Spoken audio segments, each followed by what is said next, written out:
Hello and welcome to today's Moto News Worldwide video on the Motocross Network. It's been a week since I've done a Moto News video, and this probably will be the only video this week as well.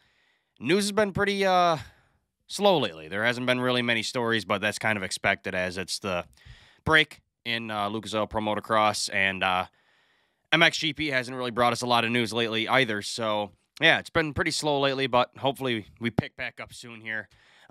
In today's video, we're going to look at the recent confirmation that Ken Roczen will be racing two of the final 3 rounds of Lucas Oil Pro Motocross, Unadilla on a 450, and a special appearance at Ironman on a 250 after over a decade of being on a 450, so that's pretty insane.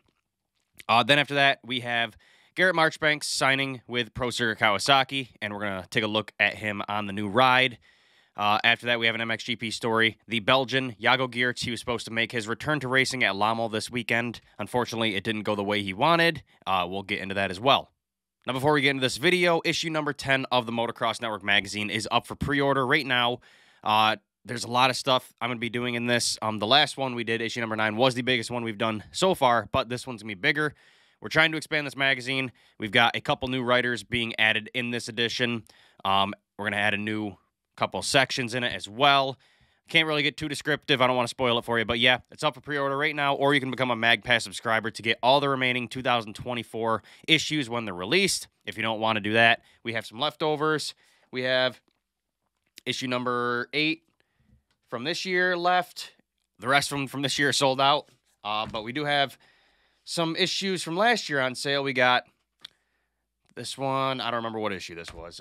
Issue number 5. We got issue number 5 on sale. So if you want a copy but don't want to pay the full price or become a MagPass subscriber, we have some leftovers from last year. Give you a little taste of what we got. Anyway, huge thanks to all you guys who bought a copy or became MagPass subscribers. It's awesome. We're really growing this thing. But yeah, if you're interested, head to the MXNetwork.com to buy a copy or become a MagPass subscriber. All that info is in the description, the link, all that crap. Thank you. All right, so over the past week or so, HEP Progressive Suzuki rider Ken Roczen has been teasing the idea of returning to Lucas Oil Pro Motocross at the upcoming Unadilla National. He even appeared on the Pulp MX show last week, I believe it was, saying basically that he didn't know if he wanted to or not. He was joking with it at first, but kind of became keen on the idea the more he talked about it. And even the team recognized that he really wanted to race a couple rounds and they wouldn't count him out. On top of that, some wild rumors began roaming the internet. And that was that not only would he be returning for a couple rounds of Pro Motocross, but he would be racing a 250. I didn't talk about this because I didn't believe this rumor at all, considering every source I heard it from is not very reliable. The people that were preaching this online have been wrong a lot in the past, so I didn't really believe it at all. So that kind of surprised me that it became true. Last night, an HEP Progressive Suzuki press release and a video released by Ken Roczen confirmed that he will be back for 2 of the 3 final rounds of Pro Motocross. He'll be on a 450 at Unadilla, and will be racing the finale at Ironman on a 250. Now, Roczen currently sits 12th in 450 Super Motocross standings. So he's well within the top 20th place to qualify for the 3 playoff rounds without having to go to the LCQ. Although you could expect him to earn about 40 points or more racing at Dilla. He usually does pretty good there. He's had a lot of good performances in the past few years, so 40 points wouldn't surprise me if he could get that. And that would just solidify his strong finishing position in Super Motocross qualifying standings and help him prep for Super Motocross in, I believe, round 1 is in North Carolina. Anyway, here's what Roczen himself had to say about the announcement of him returning for 2 of the 3 rounds, and one of them being on a 250. Here's that. What's up, people? Emergency announcement. Not really an emergency, but I want to let you guys know that I am in for the 450 class at Unadilla. Super excited about it for my return to Pro Motocross. And on top of that, as a little surprise, I will be racing a RMZ 250 at Ironman. Yep, you heard that right. I'm going to be mixing it up with the kids. Super excited about it. It's been about 100 years since I've ridden a 250 for real. And yeah, I figured why not have a little bit of fun, right? I hope you guys enjoy it. And we'll see you guys at Unadilla and Ironman. I gotta say, this is pretty friggin' awesome. I was already super pumped to hear he'd be coming back for regular racing on a 450, but to see him race a 250 for the first time since 2013 is going to be something special. Where do you guys think he'll stand on the 450 and the 250? We know he did pretty good at High Point last year on the 450, battled Jet to the end. So what can he do on a 250? Can he battle up there with Hymas and Deegan? Let me know your thoughts in the comments down below. All right, before we move on, this video is sponsored by Blood Lubricants. Blood is a premium off-road oil and lubricant company. They have a variety of products from chain lube to a degreaser, Bloodline Polyclean. They have regular engine oil, their Barracuda engine oil, and they even have a special one, Clutch RX, which is designed specifically to preserve your clutch lifespan. They've got a bunch of products. It's all high-quality stuff, but don't take my word for it. Chris Kiefer tested and approved of all their products as well, so you know it's good stuff. For a limited time, you can save 25% off site-wide on all their products using our code TMN25. So go give them some love. Head to bloodlubricants.com today. Links in the description. All right, next story of the day is another one that's kind of surprised me, and that is that Garrett Marchbanks is already on Pro Circuit Kawasaki. Following an off weekend in the AMA Pro Motocross Championship, Kawasaki has officially announced the return of Garrett Marchbanks to the Monster Energy Pro Circuit 250 Kawasaki team. Marchbanks first turned pro with this team back in 2018 during Pro Motocross. His rookie season would end up being 2019, and in that year, he secured his first Monster Energy Supercross podium with second place in San Diego. Now, in 2020, Marchbanks achieved his first professional win at the Daytona Supercross. However, due to multiple injuries sustained during the final rounds of that year, Marchbanks was unable to compete in Pro Motocross and thus parted ways with the team after him being injured for such a long period of time.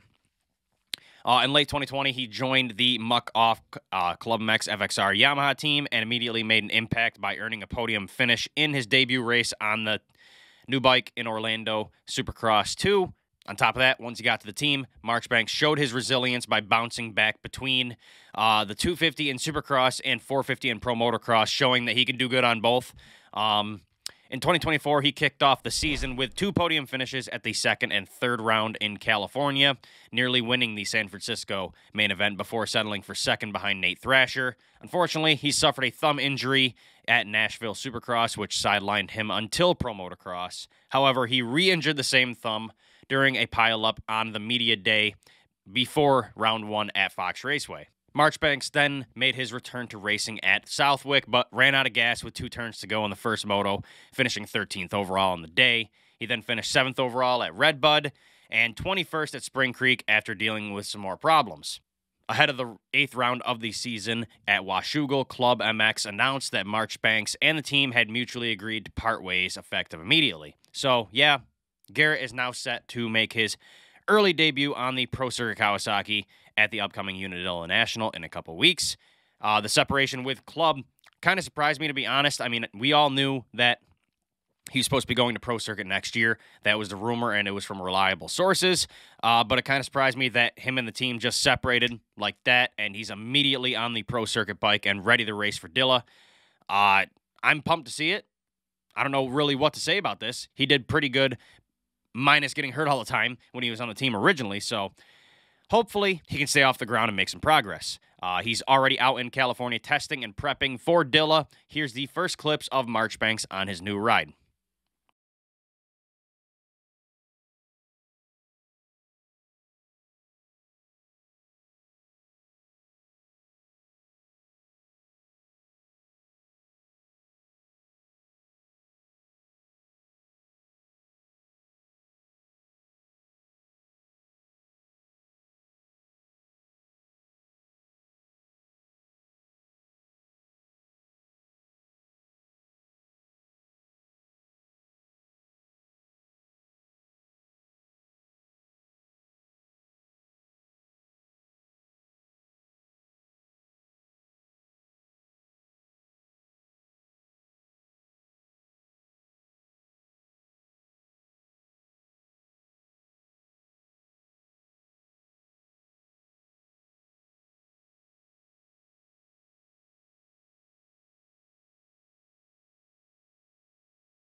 Yeah, like I said, I'm pumped to see it. He really didn't get a fair shot the last time, as he was only on the team a couple of years and was injured a lot of it. So hopefully he can stay healthy this time around and show everyone what he's truly capable of. We know what he can do.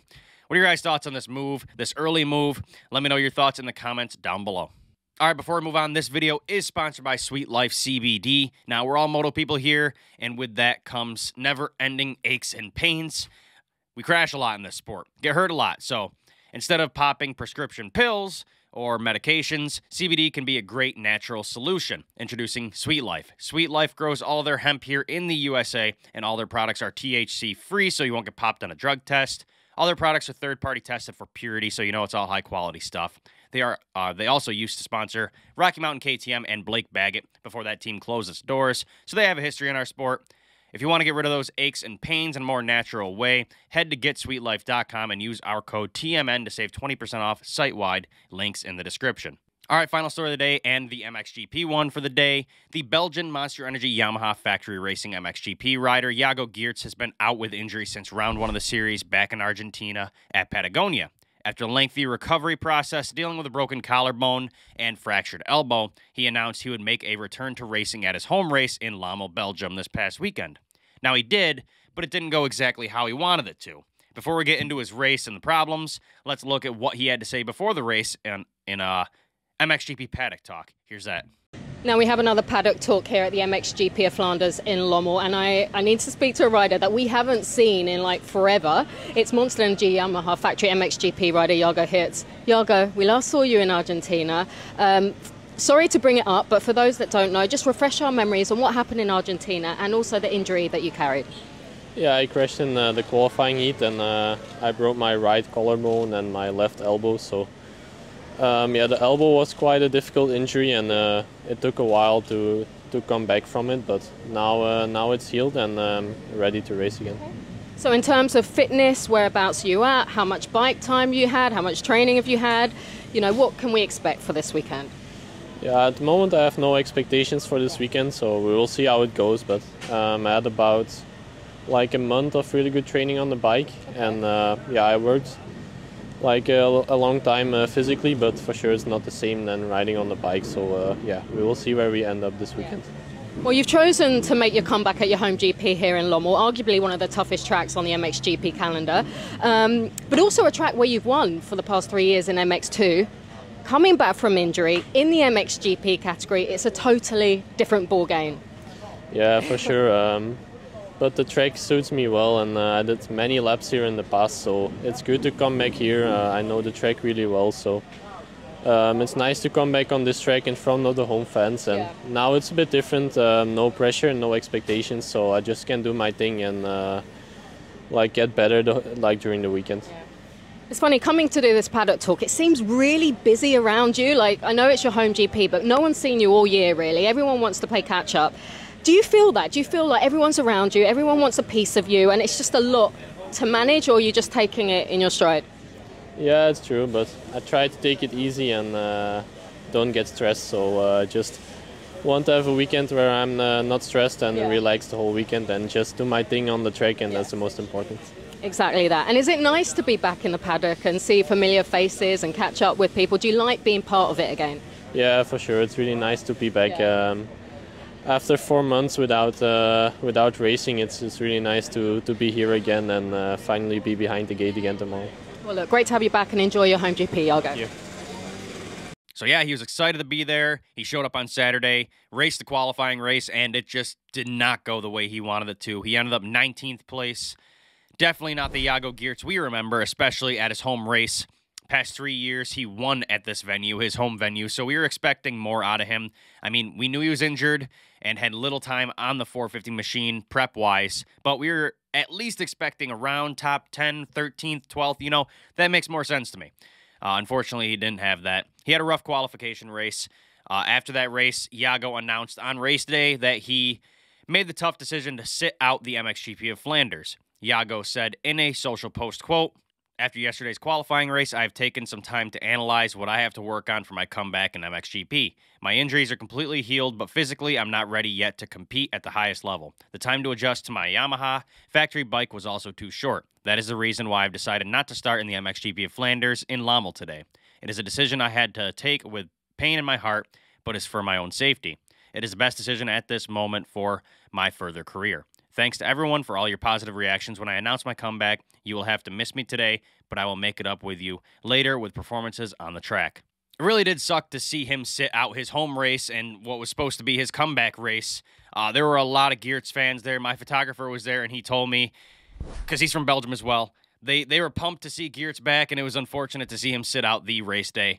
It's been a rough year, a rough rookie year for Geerts. We know what he's capable of on a 450. I mean, a couple of years ago at the Motocross of Nations, he raced for Team Belgium on a 450, and I believe he won one of the races and was like top 3 overall in the 450 class or the MXGP class.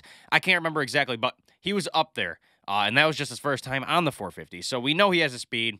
We know he has the skills. I think he just overestimated himself and came back too early. Hopefully he gets his fitness back up to par and gets comfortable. Yeah, hopefully we see him lining up again. We're wishing Jago luck and can't wait to see him back racing. Good luck. All right, guys, that's all I have for today's video. I know it's a short one, but Moto news has been quite lacking lately, and that's expected with it being the Pro Motocross break. Let me know your guys' thoughts on all these stories in the comments down below. Don't forget to go support our sponsors, Blood, Lubricants, and Sweet Life CBD. The discount codes and links are in the description of this video. Finally, don't forget to head to the website, our website, themxnetwork.com, and pre-order issue number 10 of the magazine, or become a MagPass subscriber to get all of them. You can get past issues as well on there. This is 2024, 2023. Got a whole bunch of stuff on there. So huge thanks to all you guys who already did support it. And if you want a copy, head to themxnetwork.com. Again, links in the description. Anyway, thank you guys for watching, and I will see you guys in the next video whenever we get enough news for it. Thanks for watching.